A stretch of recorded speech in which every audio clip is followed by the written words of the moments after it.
ये जो दृश्य आप देख रहे हैं, ये ना तो किसी बाबा का आश्रम है और ना ही कोई आर्मी का कैंप। ये है प्रशांत किशोर के जन सुराज का कैंप, जहां देश के विभिन्न भागों से आए नौजवान उनके पदयात्री बनकर पिछले लगभग 1 साल से चल रहे हैं और इसी कैंप में विश्राम करते हैं। यहाँ उनके रहने, खाने और आराम की समुचित व्यवस्था की गई है। इसी कैंप से पदयात्री समूह में निकलकर गांव-गांव जाते हैं और ग्रामीणों से संपर्क कर उन्हें आज के परिस्थिति से अवगत कराते हैं। इस कैंप में सभी धर्म वर्ग के लोग बहुत सहजता से रहते हैं और बिहार के पिछड़ेपन पर शोध करते हैं, साथ में अपनी पढ़ाई भी करते हैं। मिला जुला कर ये कैंप अनुशासन और विविधताओं में एकता का मिसाल बनकर रह गया है।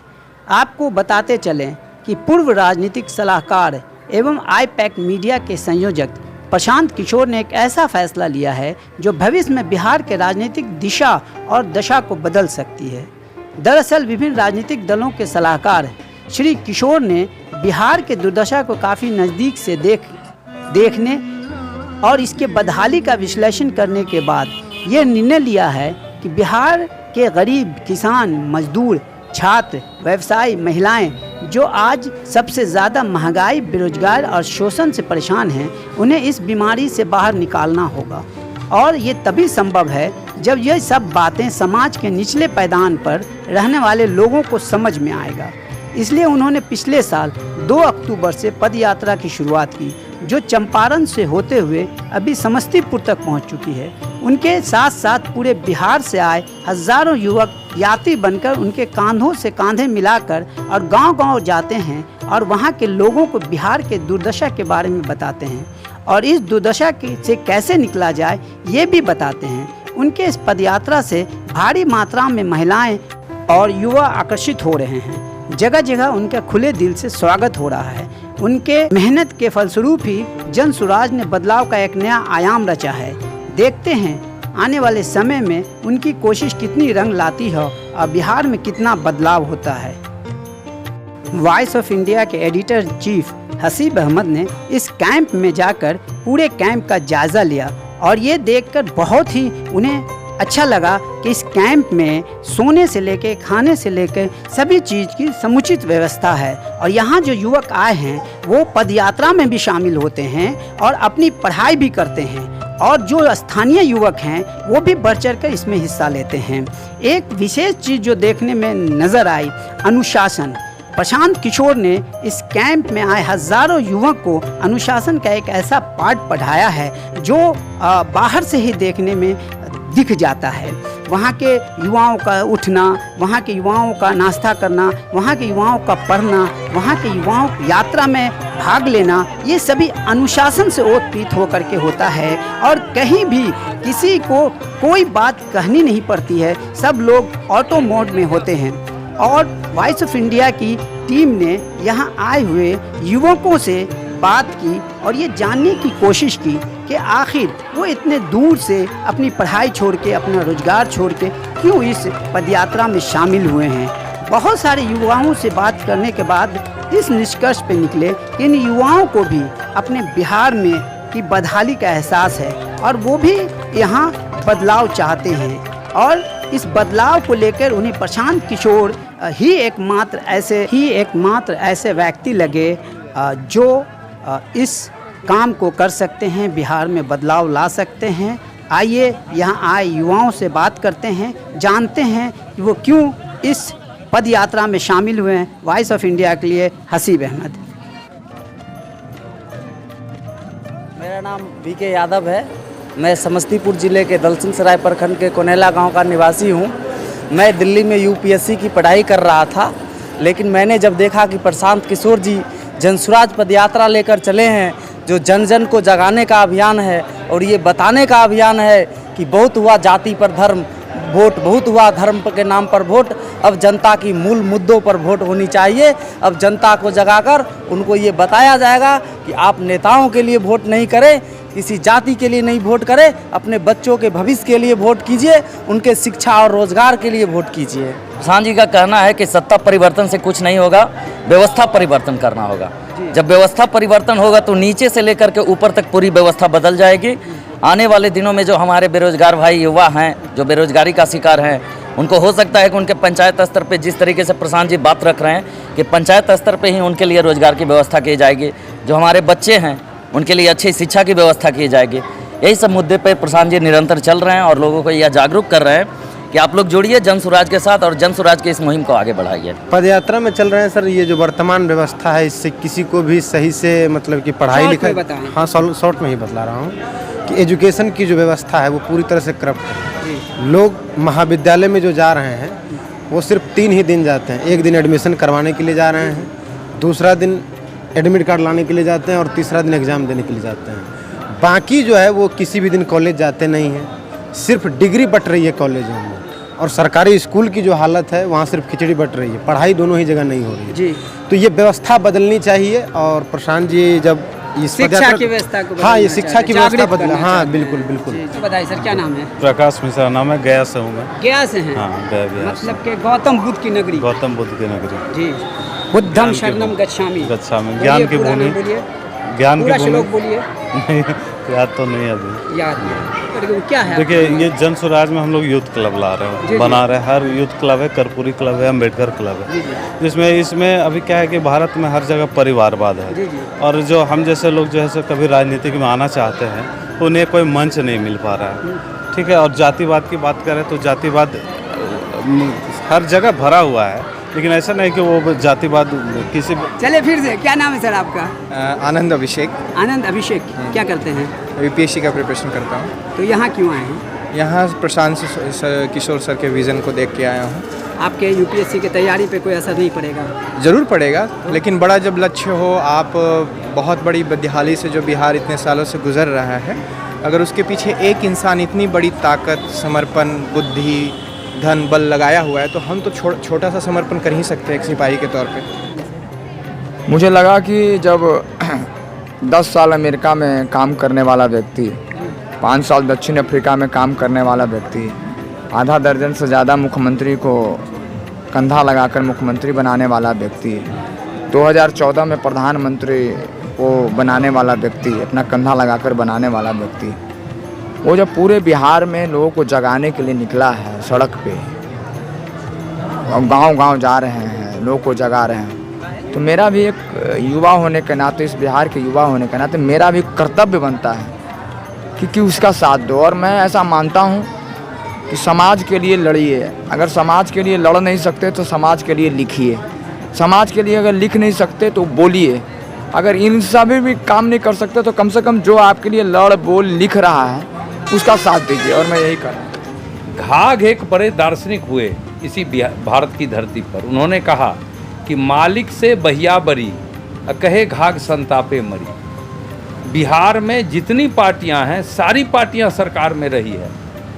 जो आज वर्तमान में है वो तो हैं ही, जो विपक्ष में है वो भी सरकार में रहे, लेकिन न थाने में न्याय मिल रहा है, न हॉस्पिटल में दवाई मिल रहा है, न स्कूल में कॉलेज में पढ़ाई हो रहा है।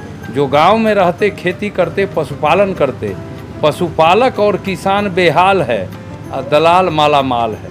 तो यह व्यवस्था तो मैं देख ही रहा था, उसको भोग ही रहा था।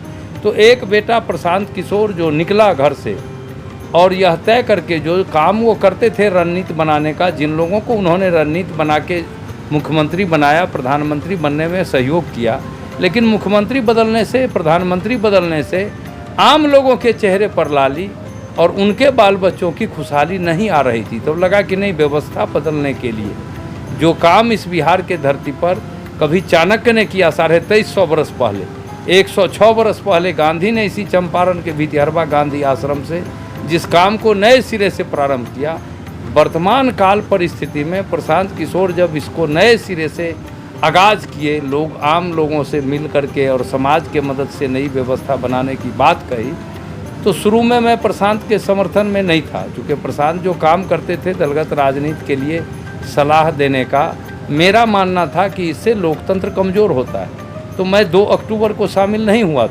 लेकिन 17 अक्टूबर को मैं सुना प्रशांत को फेसबुक पर कि पूरे बिहार गांव-गांव जाएंगे, लोगों से मिलेंगे और समाज के मदद से नई व्यवस्था बनाएंगे। तब मुझको लगा कि ये वो प्रशांत नहीं है, ये एक नया बेहतर प्रयास कर रहे हैं, तो इसमें कंधा लगाना चाहिए। नमस्कार। सबसे पहले तो आपको अपने दिनचर्या से कुछ समय निकाल के यहाँ आए हैं, मुझे मेरी बात कहने का अवसर दे रहे हैं, इसके लिए आपका तहे दिल से शुक्रिया अदा करते हैं, आपका धन्यवाद करते हैं। मेरा नाम है प्रशांत किशोर और हम कोई नेता नहीं हैं, बिहार के साधारण परिवार के लड़के हैं। आपसे वोट मांगने नहीं आए। हम पिछले 9-10 महीना से पैदल चल रहे हैं। 3000 से ज्यादा गांव में, जैसे हम आज आपके गांव में आए हैं, ऐसे 3000 से ज्यादा गांव में पैदल चल के गए, जाकर लोगों से मिले हैं, जाकर उनकी बात सुनी है, आपकी समस्या को देखने समझने का प्रयास कर रहे हैं। लोग अपनी समस्याओं के बारे में बात करते हैं। बिहार में कितनी गरीबी है, भ्रष्टाचार है, सड़क नहीं है, नाली नहीं है, पढ़ने का व्यवस्था नहीं है, रोजगार नहीं है, लोगों को बड़ा कष्ट है। लेकिन हम किसी का मदद नहीं करते। हम आपसे कोई वादा भी नहीं करेंगे। हम किसी की मदद इसलिए नहीं करते कि अगर हम आपका मदद एक दिन कर भी दें तो भी उससे आपका जीवन नहीं सुधरेगा। आपको जब तक ये समझ में नहीं आएगा कि आप जिस गरीबी बदहाली में पड़े हुए हैं, इसकी वजह क्या है और इससे आप कैसे निकल सकते हैं, तब तक आपका जीवन नहीं सुधरने वाला है। हर बार कोई नेता आता है, वो कहता है कि हमको वोट दीजिए, हम आएंगे तो ठीक कर देंगे। आप वोट भी देते हैं सोच समझ के, लेकिन कुछ सुधर नहीं रहा है। आज से नहीं, 50 बरस से पहले आपने कांग्रेस को वोट दिया, फिर 15 साल तक लालू जी का राज रहा, 17 साल से नीतीश कुमार जी का राज है। दिल्ली में हमने मोदी जी को भी बैठा कर देख लिया, लेकिन आपकी दशा, बिहार के लोगों की दशा नहीं सुधरी है। आप पूरा समय इसी में लगाते हैं कि कौन ज्यादा खराब है, लालू ज्यादा खराब कि मोदी जी ज्यादा खराब, नीतीश अच्छा है कि कांग्रेस अच्छा है। ये बहस ही बेकार है। आपको हम सुझाव दे रहे हैं, जिसने भी यहाँ पर राज किया बिहार में, जिसको भी आपने वोट दिया, उसने जो काम किया या करने का दावा करता है, सबको सही मान लीजिए। मान लीजिए कि कांग्रेस ने बिहार में 40 बरस बहुत विकास कर दिया। ये भी मान लीजिए कि लालू जी के राज में 15 साल सामाजिक तौर पर गरीब और पिछड़ों को आवाज मिल गई। ये भी मान लीजिए कि नीतीश कुमार के राज में बिजली सड़क आ गया। लेकिन अगर सबके बात को सही मान भी लीजिएगा, तो भी इस बात से कोई इनकार नहीं कर सकता है कि बिहार आज देश का सबसे गरीब, सबसे पिछड़ा, सबसे ज्यादा अशिक्षित, सबसे ज्यादा भूखमरी और बेरोजगारी वाला राज्य है। इससे तो कोई इनकार है ही नहीं। तो काहे के लिए दिमाग लगा रहे हैं कि कौन अच्छा है कौन खराब है? आप जब तक इस रोग का कारण नहीं समझिएगा, तब तक आपका गरीबी नहीं खत्म होने वाला है। देखिए, पूरे दुनिया में विद्वानों ने बताया, गरीबी से कोई भी व्यक्ति और समाज 3 ही तरीके से निकल सकता है। पहला रास्ता बताया गया, पढ़ाई। अगर आप और आपके बच्चे अच्छा पढ़ लिख जाएं, तो पढ़ लिख कर आप अपना जीवन बेहतर कर सकते हैं। दूसरा रास्ता बताया गया, जमीन। अगर आप पढ़े लिखे नहीं हैं, आपके पास खेती लायक जमीन हो, तो खेती किसानी करके भी आप अपना जीवन सुधार सकते हैं। और तीसरा रास्ता बताया है कि पढ़ाई नहीं है, जमीन नहीं है, आपके पास अगर पूंजी है, पैसा है, तो कोई रोजी रोजगार व्यापार करके आप अपना जीवन सुधार सकते हैं। बिहार में जो गरीबी है, इसकी वजह यह है कि ज्यादातर लोगों के पास ये 3 में तीनों चीज नहीं है। यहाँ पर आपके बच्चों के पढ़ने की सुविधा ही नहीं है। गरीब का घर बच्चा जब पढ़ने जा रहा है, तो वहां से पिलुआ वाला खिचड़ी खा के दोपहर में घर आता है। आप में से कुछ लोग पैसे वाले हैं तो अपने बच्चों को आप प्राइवेट स्कूल में भेजते हैं। प्राइवेट स्कूल में पढ़ने से भी कोई फायदा नहीं है, क्योंकि आप स्कूल भले प्राइवेट में पढ़ा दीजिए, कॉलेज तो उसको सरकारी में ही जाना है। तो कॉलेज में भी पढ़ाई नहीं हो रहा है। स्कूल में जैसे खिचड़ी बट रहा है, कॉलेज से डिग्री बट रहा है, पढ़ाई दोनों में कहीं नहीं हो रहा है। तो जब आपके बच्चे पढ़ेंगे ही नहीं तो मजदूर नहीं बनेंगे तो कलेक्टर बनेंगे।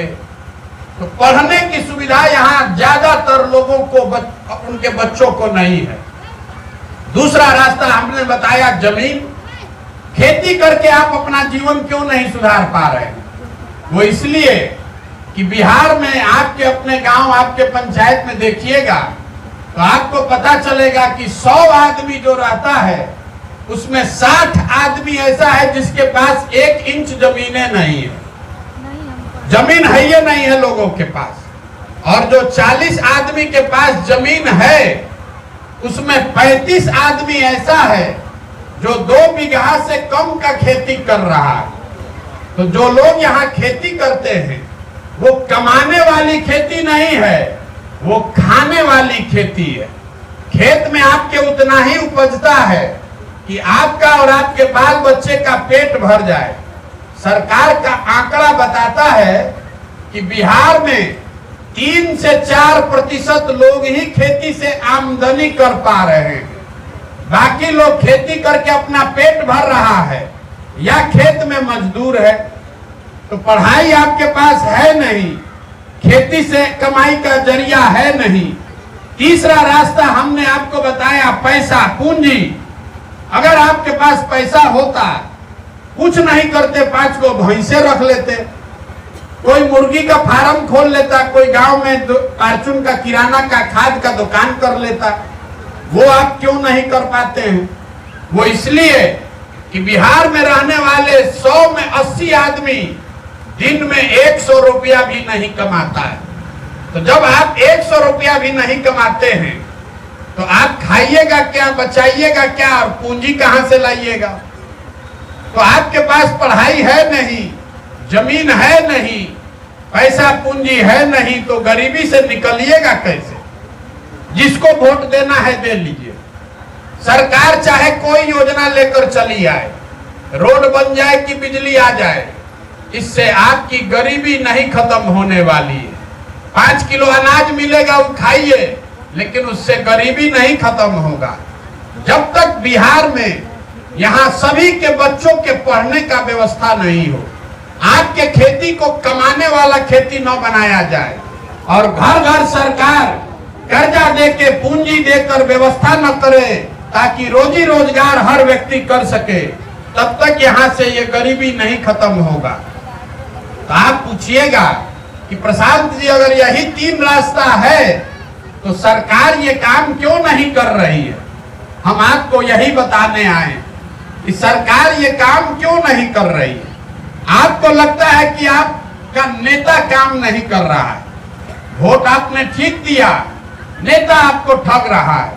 हम आपको बता रहे हैं कि नेता आपको नहीं ठग रहा है। अगर आपको नेता ठगता तो एक चुनाव में कोई ठग लेता, दूसरे चुनाव में आप समझ जाते, 2 चुनाव में कोई ठगता, तीसरे में आप जान जाते। लेकिन अगर आप 50 बरस से ठगा रहे हैं तो इसका मतलब है कि कहीं ना कहीं आपके समझ में फेर है। अभी हम आपको 2 सवाल पूछेंगे, आप जवाब दीजिएगा हाँ चाहे ना। हाथ उठाकर आपको पता चलेगा कि आपका दुर्दशा क्यों है। यहाँ आप जितने लोग आए हैं सोच के बताइए कि बिहार में और कुछ हो चाहे नहीं, सभी के बच्चों के पढ़ने की व्यवस्था होनी चाहिए कि नहीं होनी चाहिए? सबको हाथ उठाना है, जिसको ना बोलना है ना बोलिए, लेकिन बोलना सबको है। आप कथा सुनने नहीं आए। फिर से हम पूछ रहे हैं, बिहार में और कुछ हो चाहे नहीं, सभी के बच्चों के पढ़ने की व्यवस्था होनी चाहिए कि नहीं होनी चाहिए? अभी आपने सबने बताया कि सभी के बच्चों के पढ़ने की व्यवस्था होनी चाहिए, क्योंकि आप ये जानते हैं कि अगर आज के बच्चों के पढ़ने की व्यवस्था होगी तो आपका जीवन सुधरेगा। तो अब जरा अपने अपने बच्चों का चेहरा याद कर लीजिए, अपने अपने बच्चों का चेहरा याद करके अपने बच्चों के नाम पर बताइए, आप में से किसने पढ़ाई के लिए जीवन में एक बार भी वोट दिया है? जो दिया है तो हाथ उठाइए। कोई दिया है भैया? कोई दिया है? कोई नहीं दिया। यही आपके हमारे दुर्दशा का कारण है। आप नेता खोज रहे हैं, नेता का क्या जरूरत है? अभी आपने बताया कि अगर आपके बाल बच्चा के पढ़ने का व्यवस्था हो जाए तो आपका जीवन सुधर जाएगा, लेकिन आप पढ़ाई के लिए वोट नहीं देते हैं। तो आप जिस ताला को खोलना चाहते हैं उसका चाबी लगाइएगा, नहीं तो खुलेगा कैसे? आपको लग रहा है कि आप वोट ठीक दे रहे हैं, नेता काम नहीं कर रहा है, तो आपका वो भ्रम हम अभी दूर कर देते हैं। आप जिस चीज के लिए आपने वोट दिया है वो चीज थोड़ा कम या ज्यादा बिहार में हो रहा है। आप जरा सोच के बताइए, यहां से घर घर हम लोगों ने मोदी जी को वोट दिया है 5 किलो अनाज के लिए, तो बिहार में चाहे जितना चोरी भ्रष्टाचार है, 1 किलो चोरी करके 4 किलो अनाज सबको मिल रहा है कि नहीं मिल रहा है? हमने नीतीश कुमार को वोट दिया घर घर बिजली लाने के लिए, तो बिजली का बिल 2000 आए कि 4000, सब घर में बिजली आया है कि नहीं आया है? हमने वोट दिया अयोध्या में राम मंदिर बनाने के लिए, तो आपके यहाँ फैक्ट्री स्कूल बने चाहे नहीं, अयोध्या में राम मंदिर बन रहा है कि नहीं बन रहा है? हमने वोट दिया मोदी जी का चेहरा देख के, तो आपके बच्चों का चेहरा चमके चाहे मुरझाए, मोदी जी का चमकता हुआ चेहरा रोज टीवी अखबार में देखने को मिल रहा है कि नहीं मिल रहा है? हमने वोट दिया सिलेंडर के लिए, तो सिलेंडर का दाम 1200 हो कि 1400, आपके घर में घर घर सिलेंडर आया है कि नहीं आया है? आपने वोट दिया जात के नाम पर, तो आपका दुर्दशा चाहे कुछ भी हो, आपके जात का नेता राजा बनकर घूम रहा है कि नहीं घूम रहा है? आपने वोट दिया गुजरात में विकास का कहानी सुन के, तो भैया गुजरात में विकास हो रहा है, गुजरात में फैक्ट्री चल रही है, और आपके गांव शहर देहात से लोग जाकर गुजरात में मजदूरी कर रहे कि नहीं कर रहे? कौना बात पर आप वोट दिए हैं जो आपका काम नहीं हो रहा है? आपने अपने बच्चों के पढ़ाई के लिए वोट नहीं दिया है, आपने अपने रोजी रोजगार फैक्ट्री के लिए वोट नहीं दिया है, तो जिस काम के लिए आपने वोट दिया नहीं है वो काम होगा कैसे? यही बताने के लिए पैदल चल रहे हैं। हमको आपका वोट नहीं चाहिए, हम आपसे वोट मांगने नहीं आए, गांव गांव जाकर हाथ जोड़ रहे हैं कि मेरे भाई, अगर आप अपने बच्चों की चिंता नहीं कीजिएगा, आप अपनी चिंता नहीं कीजिएगा, तो दुनिया में कोई नेता कोई दल आपकी चिंता नहीं करेगा।